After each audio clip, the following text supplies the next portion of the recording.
Guys, I'm the dog. Borky Borky.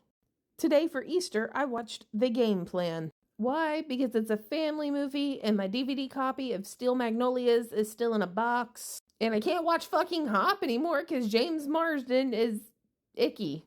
Anyway, I do love this movie. I love this movie so much. It's a solid 10 out of 10. If you haven't seen it, there's this like big airhead NFL superstar who finds out he has a daughter and he has to learn to live with being a daddy. I will let you come to your own conclusion as to why I love that as much as I do. But I do, in fact, still have questions, comments, and concerns.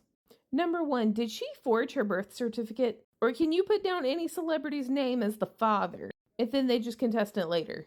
Like, theoretically, if I had children and I wanted to put Timothy Champagne's name on the birth certificate, but I wasn't, like, filing for child support or anything, could I just do that? Question number 2, since she had a dad on her birth certificate, when she passed, shouldn't they have contacted him?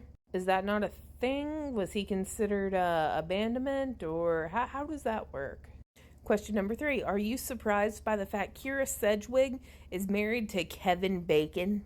It's like I've learned that fact multiple times, but I'm always surprised. And then finally, I am very concerned as per the doorman. So when Peyton shows up to Joe's apartment building, right, the doorman calls Joe and he's like, hey, there's a young lady here for you.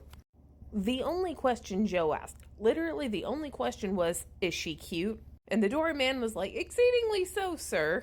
And Joe said, send her up. And so he let this tiny 8-year-old, not knowing that it was his daughter, up into the apartment. And the only thing he had to say was, oh, he never says no. Had a crime been committed, I am holding you as an accomplice, sir. Jail. Big jail. Prison.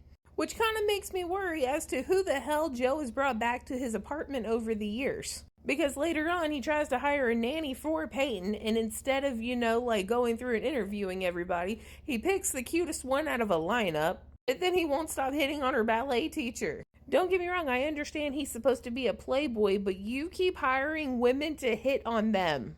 Mr. Kingman, I need you to tell me to not be worried. But outside of that, I really do love this movie. I love that he's learning to love being a dad. So it's a 9 out of 10. Mostly because I'm reading too far into it and I know I am, but I'm still concerned. Okay, bye. Dad, I ain't never gonna stop loving you. Dad.